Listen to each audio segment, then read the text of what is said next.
everybody. This is Moments of Truth with Andrew Marks, founder and CEO of Success Hacker. And today I have with me Lauren Hayes-Brown, Head of Customer Success with BloomAPI. Lauren, thanks for joining me today. Tell us a little bit about you and what you guys do. Yeah, absolutely. So I'm head of customer success at BloomAPI. BloomAPI is an all-in-one communication platform for healthcare.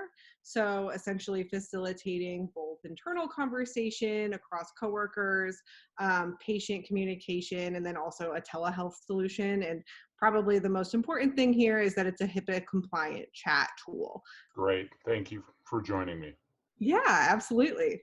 So speaking of moments of truth, probably one of the biggest moments of truth in any customer journey is that initial onboarding. So tell me about your experience, your perspective to onboarding. So this was a lesson I had to learn very quickly. When I first started building out the customer success org at SIFTROC and now at BloomAPI, at SIFTROC, I had initially focused on the renewal process because that's when your retention goals become very clear. That's what you're trying to do, driving that renewal. But what I started realizing was that some of our customers were missing out on key features, which made it a lot harder to actually get that renewal through. The value wasn't as proven, like they weren't seeing as much. You maybe don't have that ROI on the data that they need.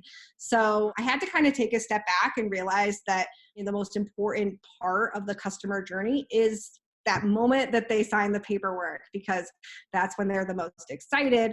That's when they don't know anything about the product. And that's where you can really shine and start building that relationship with them that makes that relationship successful. When you have a closed won process, one of the key things that you need to do is actually do your homework. Learn about this customer, talk to the salesperson that closed them, learn why they're coming into your product.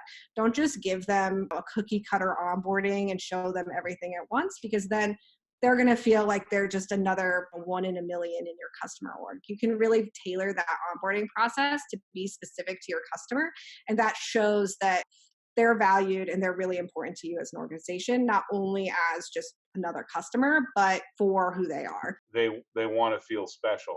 Do you have any experiences where that onboarding process was not nailed and it resulted in either a lot more work up front to get that customer onboarded or potentially even a churn because of it? When I had first started, we had a customer who came on who had a very specific use case. And when I was rolling out their onboarding, I kind of walked them through the generic process. I had their org basically set up a certain way. And what I quickly realized when they started testing it out was we weren't answering what their goals were at all. We were just putting them in there. They weren't seeing the value right away. So I actually had to roll back what we had already done to start from the beginning with their setup and with what they were using the product for, which created quite a bit of distrust between me and the customer, because they feel like you should get this set up right the first time, which I 100% agree with. And on me, I should have been more clear about what they were actually looking for. I should have tailored that to be really specific to them. And then also just made sure that we were rolling out the right feature set. It's very easy for people to get excited about something and maybe start playing with it. And you just want to get them through that process and get them to that next gate of being onboarded. But sometimes it's better to just take your time and learn a little bit more about the customer so that you don't get in a situation where they are distrustful about the product and you have to then build up that trust again. That's a great point. The trust is so important. The ultimate goal of customer success is to establish that trusted advisor status. When they trust you, they open up the kimono, you understand all of the nuances of their business much better. They open up the opportunities for expansion. That trust is so important. That's great insight, great example. Thanks for that. And once again, appreciate you spending some time with me today. Yeah, thank you so much.